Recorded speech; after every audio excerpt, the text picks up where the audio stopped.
The street was quiet except for the hum of distant traffic. The sun was just beginning to set, casting long shadows across the pavement. A black luxury car sat at the curb outside a towering glass building. The driver, a middle-aged man in a crisp uniform, checked his watch and sighed. His employer was running late. Again. Inside the building, a man in an expensive suit walked briskly toward the exit. His name was Mr. Nolan, a millionaire known for his sharp business sense and cold demeanor. He didn't like wasting time. He hated delays. And today, he had an important meeting across town.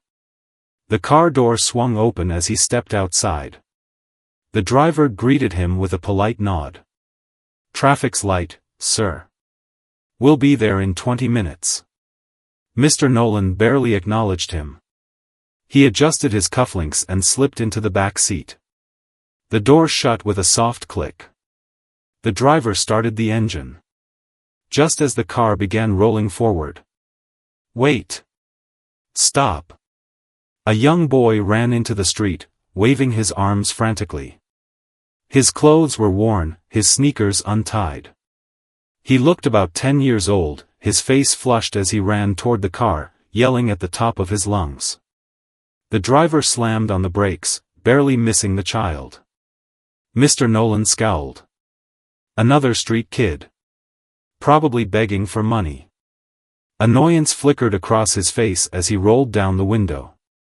"Get out of the road, kid." But the boy wasn't asking for money. His chest heaved as he pointed at the car, eyes wide with panic. "Your brakes are broken. Don't go." The words hung in the air. The driver scoffed. "That's nonsense. I checked everything this morning." Mr. Nolan narrowed his eyes. How did this kid know anything about his car? "Who told you that?" he asked, his voice cold. The boy shook his head, stepping closer. I just know. Please, don't drive it." For a moment, Mr. Nolan considered ignoring him. This was ridiculous. But then he saw something in the boy's expression, pure fear. Before he could respond, another black car, nearly identical to his own, pulled out of the same lot. It accelerated smoothly, just as his was about to. Then. Screech. Crash. The second car lost control. It veered wildly, tires skidding, and then, bam, it slammed into an intersection at full speed. Metal crunched. Glass shattered. People screamed. Mr. Nolan's breath caught in his throat. The car was totaled. It could have been his car. It could have been him inside. His pulse pounded in his ears. His driver sat frozen, his hands gripping the wheel. Pedestrians were running toward the accident, yelling for help. Mr. Nolan turned to the boy, but he was gone. The street was empty. Mr. Nolan stepped out of the car, his mind racing. He looked around, scanning the sidewalk. Where did he go? The driver swallowed hard. "Sir, he saved your life." Mr. Nolan didn't respond. His hands trembled slightly as he stared at the wreck. He had survived because of a random boy on the street. Or maybe, it wasn't random at all. That night, he barely slept. And the next morning, when someone knocked on his door, he knew exactly who it would be. The knock on the door was sharp and deliberate. Mr. Nolan sat in his grand living room, his morning coffee untouched on the glass table before him. The events of the previous evening still played over and over in his mind. The boy had vanished after warning him. Another car, identical to his, had crashed. The whole thing didn't make sense. Now, as the knocking continued, a strange feeling settled in his chest. He wasn't used to unexpected visitors. His security team usually kept strangers far away from his private estate. He stood up, adjusting his tie. His butler opened the door. And there he was. The same little boy. He stood on the grand doorstep, his small frame looking even smaller against the towering mansion. His clothes were still the same, worn sneakers, a faded hoodie, and jeans that were a little too short. His face, however, carried something that didn't belong on a child, a deep knowing, a seriousness far beyond his years. Behind him stood a woman, his mother, it seemed.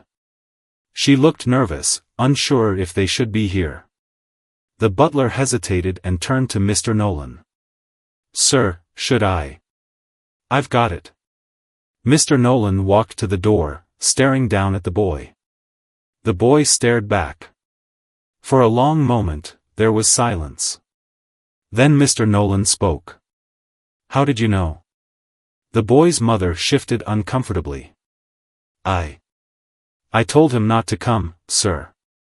But he insisted. Mr. Nolan ignored her and kept his eyes on the boy. The boy swallowed. "I just knew," he said softly. "I saw it happen before it did." Mr. Nolan's stomach tightened. "That's not possible." The boy didn't argue. He only said, "But it did." Silence stretched between them. The mother, clearly growing uneasy, tugged at the boy's shoulder. "We should go, sweetie. I told you, rich folks don't." "I want to help him," the boy said, cutting her off. Mr. Nolan blinked. "Help me?" The boy nodded. "You were meant to die last night. But you didn't." His voice was quiet but firm. "That means something is wrong." A strange chill ran down Mr. Nolan's spine. "Wrong?" he repeated. The boy hesitated, then glanced around as if checking for something unseen. Finally, he whispered. "Something is coming. And it's looking for you." A deep, unsettling stillness filled the doorway. Mr. Nolan's mind raced. He had spent his entire life making calculated decisions. He didn't believe in fate, luck, or destiny. But this boy. He shouldn't have known about the breaks. And now, he was saying something even stranger. The mother sighed. "Look, sir, I'm sorry if my son bothered you. We're leaving." She gently pulled the boy's arm. But before they could turn away, Mr. Nolan did something he never expected himself to do. He stopped them. "Wait." The mother hesitated. Mr. Nolan inhaled sharply, then looked at the boy again. "If you knew my brakes were broken, if you really saw it before it happened," he narrowed his eyes. "Then tell me, kid, what else do you see?" The boy stared at him. Then, softly, he whispered. "Fire." Mr. Nolan's chest tightened. "What?" The boy's eyes glazed over, as if seeing something far away. His voice became distant. "It's burning. People are running. There's smoke. A big explosion." His hands clenched at his sides. "I hear screaming." The mother yanked him back in alarm. "That's enough." Mr. Nolan's pulse pounded. Something about the boy's words felt real. Too real. He had trusted the boy's warning once, and it had saved his life. Now, the boy was giving him another warning. Mr. Nolan made his decision. "I want to take him to see someone." The mother tensed. "No. We're done." Mr. Nolan took a deep breath. "Listen," he said, keeping his voice calm. "I know a doctor. A specialist. Someone who might help us understand what's happening to him." The mother's eyes flickered with hesitation. "A doctor?" "A neurologist," Mr. Nolan said. "State of the art. I fund his research. No hospitals, no bills." He exhaled. "No tricks." The mother looked down at her son, her grip tightening on his hand. The boy didn't look scared. He just looked at Mr. Nolan. And nodded. The drive to the medical facility was silent.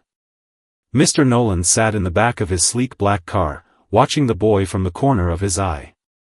The child sat next to his mother, gazing out the window, his small hands folded in his lap.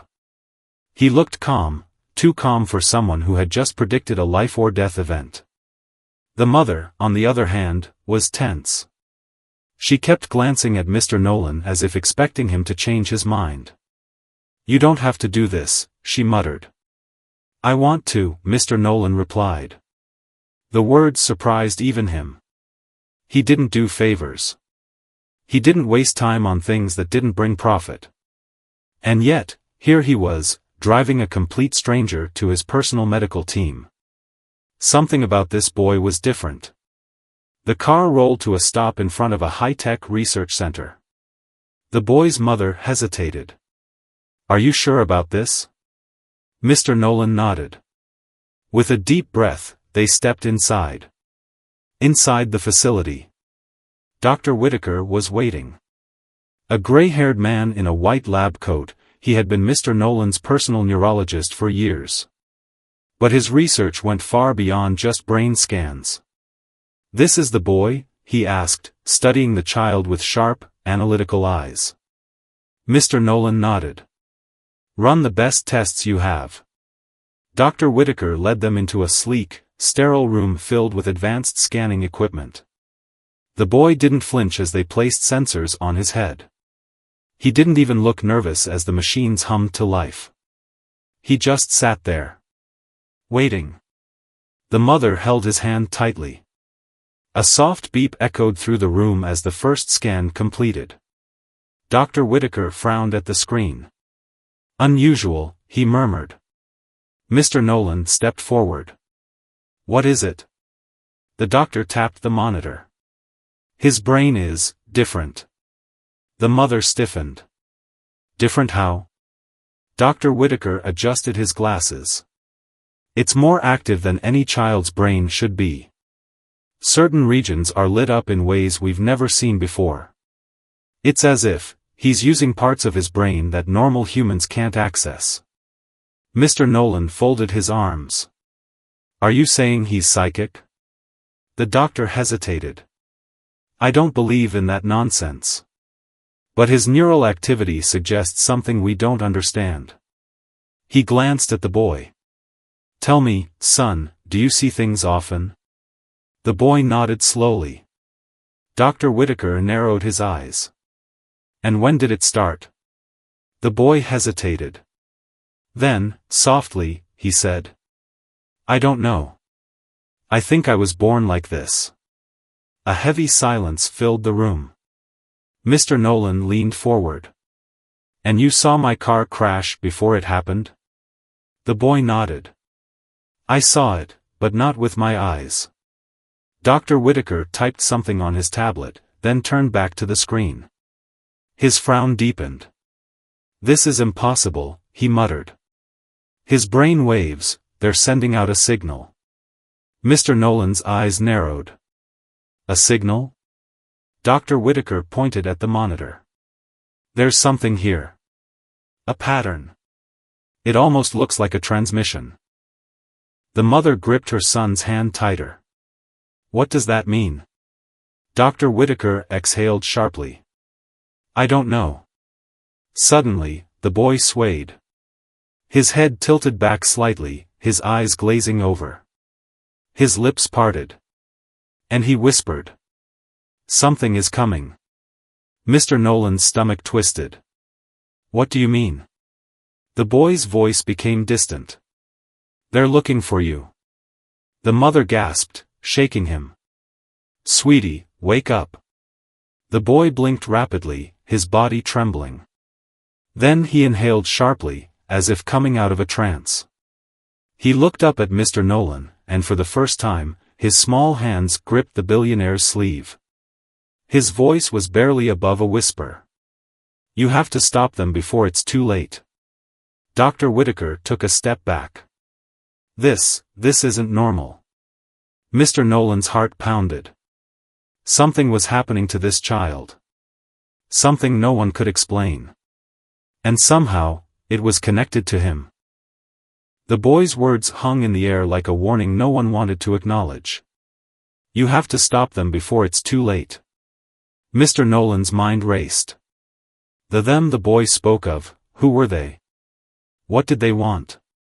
And how was he, a businessman with no ties to the supernatural, involved? Dr. Whitaker cleared his throat, trying to regain composure. I need to analyze this data further. He turned to the boy's mother. I'd like to run a few more tests. Nothing invasive, just deeper scans to understand this signal. The mother looked hesitant, squeezing her son's hand. I don't know. This is all too much. We shouldn't have come. I think you should, Mr. Nolan said firmly. She glared at him. Why do you care so much? Mr. Nolan didn't answer immediately. He wasn't even sure himself. He just knew something bigger was happening. The boy had saved his life. And now, the boy was warning him again. He wasn't going to ignore it. Dr. Whitaker sighed, motioning toward the monitor. Look, I know this seems overwhelming, but there's something here, something I've never seen before. He pointed to a sequence of numbers on the screen. This isn't just random brain activity. This is a pattern. A message. The mother's grip on her son tightened. A message? Dr. Whitaker nodded. Yes, and it's repeating. He turned back to the screen. It's not coming from the boy. It's being transmitted to him. Silence. Mr. Nolan's stomach dropped. Transmitted from where? The doctor exhaled, then slowly typed a command on his screen. The numbers shifted, aligning into a sequence that sent a cold chill through the room. Coordinates. These are spatial markers, Dr. Whitaker murmured. It's as if something out there is reaching into his mind. The mother pulled her son away. I don't want to hear any more of this. But the boy was staring at the screen. His small fingers trembled as he pointed at the sequence. His voice dropped to a whisper. That's where they are. Everyone froze. Dr. Whitaker turned to him. Who are they? The boy's breathing hitched. His pupils dilated. Then, in a voice that did not belong to a child, he whispered. The ones watching. The ones who never left. A sharp beeping noise filled the air. The machines hooked to the boy flickered wildly, flashing red warnings. Dr. Whitaker rushed to the console. His brain activity is spiking, this isn't normal. Suddenly, every monitor in the room shut off. The lights flickered. A deep, unnatural hum filled the air, vibrating through the walls. The boy stiffened, his back arching slightly. Then he gasped, his small body convulsing. His mother screamed. Mr. Nolan grabbed him before he fell, holding the boy in his arms. Then, in a cold, distant voice, the boy spoke again. They know you can see them now. Mr. Nolan's breath caught in his throat. Dr. Whitaker paled. Who knows? The boy looked up at Mr. Nolan. His eyes were glassy, unfocused. But his lips formed a single, chilling answer. The ones who tried to kill you. The room plunged into darkness. Somewhere outside, tires screeched. A black SUV sped toward the building. Someone was coming for them. And they weren't coming to talk. The emergency lights flickered dimly, casting eerie shadows across the walls. Mr. Nolan's heart pounded as the boy's last words echoed in his mind. The ones who tried to kill you. Dr. Whitaker's fingers flew over the keyboard, trying to restart the system. I don't understand. There's no power failure, this isn't normal. The boy's mother held him tightly. We need to leave. Now. Mr. Nolan wasn't about to argue. He pulled out his phone to call his security team, but there was no signal. Outside, the black SUV screeched to a stop. The hum of an engine filled the air, followed by the unmistakable click of car doors opening. Someone was coming. Fast. Mr. Nolan clenched his jaw. He wasn't the kind of man who ran from a fight. But this wasn't an ordinary situation. He turned to Dr. Whitaker. Is there another way out? The doctor hesitated. There's a private exit through the research wing. Then we're using it. Without waiting for a response, Mr. Nolan grabbed the boy's wrist. Stay close. The boy didn't resist. He moved as if he already knew what was coming. The group hurried through a dimly lit hallway. Behind them, footsteps echoed against the tile floor. Heavy. Fast. Closing in. Mr. Nolan's instincts screamed danger. The mother whispered in a panic, "Who are they?" Dr. Whitaker's face was pale.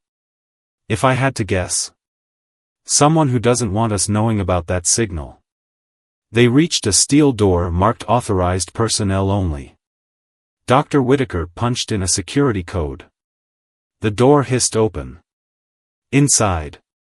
The moment they stepped through, an ear-splitting bang rang out. Gunfire. Bullets ripped through the hallway behind them. The mother screamed. Mr. Nolan shoved them inside, slamming the door shut behind him. Another gunshot. A dent appeared in the metal. They weren't just being chased. They were being hunted. The escape. Dr. Whitaker led them through the research wing, past rows of high-tech equipment and glowing monitors. This way, he urged. There's an underground exit to the parking garage. The boy's breathing was shaky. His small hand clutched Mr. Nolan's sleeve. They won't stop, he whispered. Mr. Nolan's grip tightened. Then we outrun them. They reached the final security door. Beyond it was freedom. Dr. Whitaker swiped his keycard. The red light blinked. Access denied. He cursed. They must have locked it remotely. Mr. Nolan clenched his jaw. Then we make our own exit. He scanned the room, his eyes landing on a metal supply cart. Without hesitation, he grabbed it and rammed it into the emergency panel. Sparks flew. The security system fried. The door unlocked. They burst through, emerging into a cold, dimly lit underground parking garage. Mr. Nolan's private car sat parked at the far end. Their only chance. Then. Tires screeched. A second black SUV whipped around the corner, headlights flashing. The driver's side door opened. And a tall man in a black suit stepped out. His face was unreadable, but his stance was clear. He wasn't here to negotiate. A gun gleamed in his hand. Give us the boy. The standoff. Mr. Nolan stepped forward, shielding the child. Not happening. The man didn't blink. You don't know what you're dealing with. Dr. Whitaker whispered urgently, Nolan, get in the car. Now. But the boy tugged at his sleeve. His voice was calm. They're scared of me. Mr. Nolan froze. The boy's gaze was locked onto the man in black. And for the first time, there was something almost powerful in his small posture. The man's grip on the gun tightened. We don't want to hurt you, he said. But his voice wavered. He was lying. And the boy knew it. Mr. Nolan's pulse raced. They were outnumbered. Outgunned. But they had one advantage. The boy. And whatever he could do. The man in black took a slow step forward. The boy exhaled. And then. The SUV's headlights flickered. The concrete beneath them rumbled. The man in black jerked in alarm. What the? Then, every single light in the garage blew out at once. Boom. Darkness swallowed everything. A strange, low hum filled the air. And in the pitch-black void, the boy whispered. Run. Mr. Nolan grabbed him and ran. Gunfire exploded behind them. But something else was happening, too. The air crackled. The walls shook. And somewhere deep inside the facility, an alarm blared. Something was waking up. Something not human. And they had just triggered it. The world was a blur as they ran. Mr. Nolan's breath came in short, sharp bursts. He had been in high-stakes meetings, risky investments, and hostile corporate takeovers, but never anything like this. Gunshots echoed behind them. The boy's small hand was wrapped tightly in his mother running beside them, panic in her eyes. Dr. Whitaker was slightly behind, panting as he struggled to keep up. The garage exit was close. So close. Then. Bang! A bullet shattered the side mirror of the car ahead of them. They skidded to a stop. The black SUV blocked the exit. A second vehicle pulled in behind them. They were trapped. From the SUV, 3 men stepped out. Suits. No markings. No badges. But their stance, their weapons, and their presence all screamed military-grade precision. One of them stepped forward, his face cold, calculating. "You should have stayed out of this, Nolan." Mr. Nolan's grip tightened around the boy's wrist. "And who exactly are you?" The man exhaled, tilting his head slightly. "Does it matter?" His eyes flicked to the boy. "Hand him over. No one else gets hurt." The boy didn't move. His mother clutched him, whispering, "Don't you touch my son." The man barely acknowledged her. Mr. Nolan stood his ground. "Why do you want him?" The man sighed. "You don't understand what you're dealing with.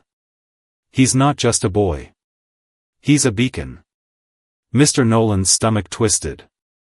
A beacon? Before he could react, a sharp sting pierced his neck. His vision blurred. His knees buckled. He barely heard the mother scream before his world faded to black. The unknown facility. Consciousness returned slowly. Mr. Nolan's head pounded. His arms ached. His throat was dry. His wrists were bound. The room was cold, dimly lit, and metallic. No windows. No clocks. He wasn't alone. Across from him, Dr. Whitaker sat slumped in a chair, groggy and disoriented. The mother and the boy were in another section, behind a reinforced glass wall. The boy was awake. And he was staring at something. Mr. Nolan followed his gaze. On the far wall, a massive screen flickered to life. A shadowy figure appeared on the monitor, his face obscured by darkness. "You should have walked away, Mr. Nolan." The voice was deep, mechanical, calculated. Mr. Nolan clenched his jaw. "Why don't you tell me what this is really about?" The man on the screen paused, then spoke. "This child isn't just human." Silence. Mr. Nolan's heart skipped a beat. "What do you mean?" The man's voice remained cold, factual. "He was born with something extra. An ability beyond human limits. His brain isn't just interpreting signals. It's receiving them." Mr. Nolan felt a chill run through him. Dr. Whitaker finally spoke, his voice hoarse. "Receiving from what?" The figure's tone darkened. "From them." The boy closed his eyes. His body shook. Then he whispered, his voice unnaturally calm. "They're already here." The lights flickered. A deep, low hum filled the room. Mr. Nolan's pulse spiked. Something was happening. And for the first time in his life, he didn't feel in control. The hum grew louder. Not from the speakers. Not from the walls. It was coming from the boy. Mr. Nolan's chest tightened as he watched the child tremble, his small fingers twitching against the cold metal table inside the glass enclosure. The shadowy figure on the screen spoke again, his voice eerily calm. This is why we needed to contain him. Dr. Whitaker shook his head, still groggy from whatever they had been drugged with. You're saying this child is some kind of antenna? The man on the screen didn't answer right away. Instead, he turned slightly, as if speaking to someone off camera. Then he faced them again. He isn't just an antenna. He is the last of an experiment that should have never happened. Mr. Nolan's gut twisted. What do you mean? The figure exhaled, as if tired of explaining secrets. Decades ago, we intercepted a foreign signal, one that didn't originate from Earth. The room fell silent. Mr. Nolan felt a strange weight settle in his chest. He had spent his life making powerful business deals, controlling corporations, and outmaneuvering politicians. But this? This was something beyond human power. The figure continued. We didn't know what the message was. But it was intelligent. A repeating pattern, almost like a call. Or a warning. The boy jerked forward.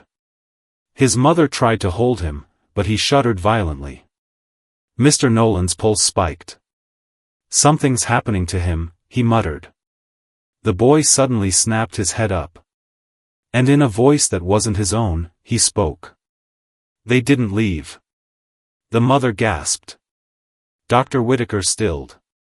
Mr. Nolan's entire body went cold.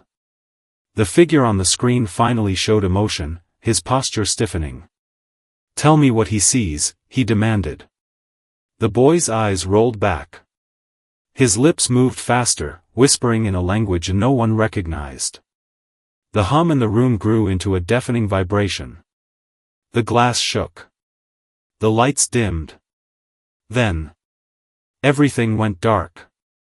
The vision. For a moment, Mr. Nolan thought he was unconscious again. But then he realized, he could still feel the chair beneath him. He could still feel the air in his lungs. But he wasn't in the room anymore. The walls were gone. The ceiling was gone. Everything was black. Endless. Empty. And then, it appeared. A shape. A presence. Not a person. Not a machine. Something else. Something vast, unknowable, and ancient. It didn't speak with words. It spoke directly into his mind. He is the key. Mr. Nolan's body locked up. The voice wasn't human. We never left. The presence grew larger. Closer. It wasn't made of flesh. It wasn't made of light. It was something beyond either. He is the last connection. And then, it saw him. Not the boy. Not the scientists. Him. Mr. Nolan's breath hitched. The presence studied him. Then, as if satisfied, it whispered. Now you understand. The world snapped back. The facility, chaos erupts. Mr. Nolan gasped. The vision was gone. The lights flickered back on. The boy collapsed. His mother screamed, rushing to hold him. Dr. Whitaker was shaking. What the hell was that? Mr. Nolan couldn't answer. His hands trembled against his restraints. He wasn't a man who scared easily. But whatever he had just seen, whatever had spoken to him, was real. And it was watching. The shadowy figure on the screen remained still. Then he sighed. You see now, don't you? Mr. Nolan swallowed hard. See what? The figure's tone darkened. The warning. Sirens suddenly blared throughout the facility. An alarm rang out. Red emergency lights flashed. Something was coming. A voice crackled through the intercom. Containment breach detected. Unknown entity detected in Sector 4. All personnel evacuate immediately. The boy's body trembled. His small hands clutched his mother's arms. Then he whispered, his voice distant, hollow. They found us. The walls shook. And then, the power went out. The facility plunged into darkness. The only sounds were the sharp, panicked breaths of the mother clutching her son and the distant wail of the emergency sirens. Then, a low, inhuman hum filled the air. Not mechanical. Not electrical. Something alive. Mr. Nolan's chest tightened. He had faced corporate takeovers, billion-dollar lawsuits, and threats from powerful men, but nothing like this. He strained against his restraints. "Dr. Whitaker, get us out of here. Now." The scientist, still trembling from the vision, fumbled to undo his cuffs. "This isn't possible. It can't be." The screens flickered back on. The shadowy figure was gone. Instead, the monitors displayed a single message. "You can't hide." The lights flashed. A distant explosion rocked the facility. The mother screamed. Dr. Whitaker finally freed Nolan, his hands unsteady. "We have to move." Mr. Nolan bolted to his feet, his instincts screaming. He rushed to the glass wall where the mother and child were still trapped. Then, the glass shattered.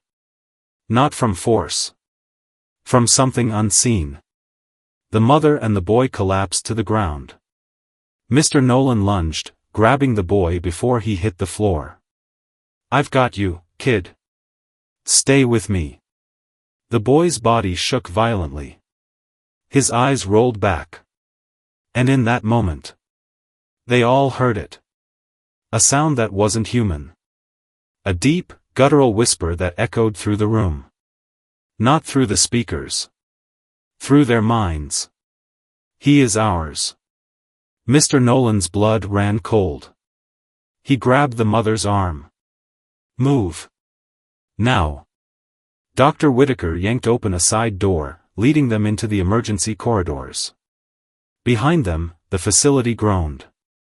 Walls cracked. Lights flickered violently. Somewhere in the darkness, figures moved. Not men. Not machines. Something else. Something that had been waiting. The boy's small voice cut through the chaos. "They're here." The chase. Their footsteps pounded against the steel floor as they ran. Sirens howled.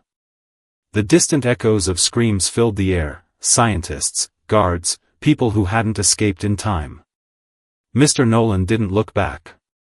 He clutched the boy tightly, the mother running beside him, her breaths ragged with terror.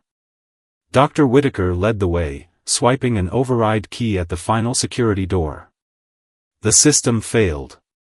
Locked. "No, no, no," the scientist frantically keyed in a manual override. Behind them, a shadow moved. No footsteps. No sound. But it was getting closer. Mr. Nolan's pulse pounded. He shoved the scientist aside. "Hurry up." The boy's head lolled slightly against his chest. His voice was weak. "They're inside the walls." Mr. Nolan's stomach twisted. Then, the door unlocked. Dr. Whitaker yanked it open. "Go." They burst into the parking lot. Above them, the sky rippled. It was night, but not dark. The stars shifted unnaturally, twisting like something was bending the sky itself. Mr. Nolan shoved them all toward his car. "Get in." The mother and the scientist piled in. Nolan threw the boy into the back seat, slammed the door shut, and jumped into the driver's seat. He hit the gas. The tires screeched. Behind them, the facility collapsed. Not from an explosion. Not from a fire. From something unseen pulling it into itself. 1 second, it was there. The next, it was gone. As if it had never existed. The road to the truth. They drove in silence. No one spoke. The mother cradled her son in the back seat, her eyes hollow with shock. Dr. Whittaker was staring at his hands, muttering, "This changes everything, this changes everything." Mr. Nolan's knuckles were white on the steering wheel. He wasn't the kind of man to believe in destiny. But tonight, he had seen something he couldn't explain. And he knew one thing for certain. This wasn't over. The boy stirred, his voice barely a whisper. "They'll come again." Mr. Nolan swallowed hard. "Who are they?" The boy's eyes opened slightly. And this time, his voice wasn't just his own. "The first ones. The ones who never left." A chill ran through Mr. Nolan's spine. Dr. Whittaker finally spoke. His voice was hoarse. "What do we do now?" Mr. Nolan inhaled deeply. He thought about the message on the screen. "You can't hide." He clenched his jaw. "No," he muttered. "But we can fight." The boy closed his eyes again. And somewhere in the night, the sky rippled once more. The car sped down the empty highway. The headlights cut through the night, but the darkness beyond felt endless. No one spoke. The mother cradled her son in the back seat, her fingers trembling as she brushed damp hair from his forehead. His breathing was slow, shallow, but steady. Dr. Whittaker sat slumped against the passenger door, still muttering under his breath. They knew. They always knew. And Mr. Nolan, he just drove. His mind replayed everything. The warning. The facility disappearing. The presence in the darkness. The message, "You can't hide." The boy shifted slightly in his mother's arms. His small voice, too tired, too knowing, filled the silence. "They're not done." Mr. Nolan's grip tightened on the wheel. "Who are they?" The boy's eyes fluttered open. And for the first time, Mr. Nolan saw it, something deep inside those eyes. Something old. Something that had seen things beyond human understanding. His lips barely moved. "The first ones." Mr. Nolan exhaled slowly. "The ones who never left." The boy nodded. A heavy silence filled the car again. Dr. Whittaker finally turned, rubbing his temples. "We need to tell someone. Governments. Scientists. Someone who can." "They already know," the boy whispered. Whittaker's face drained of color. The boy turned his head, looking at Mr. Nolan. Staring through him. "You saw them, didn't you?" A sharp chill ran down his spine.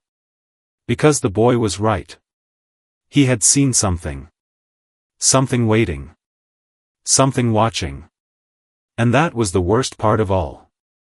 It wasn't over. It was only beginning. The decision. Hours passed. The sun was rising when they finally pulled into a secluded motel parking lot. No security cameras. No prying eyes. They sat in the car for a moment, exhausted, shaken. Then Mr. Nolan spoke. "We can't go home." The mother looked at him. "What?" "They'll come for us again." His voice was flat.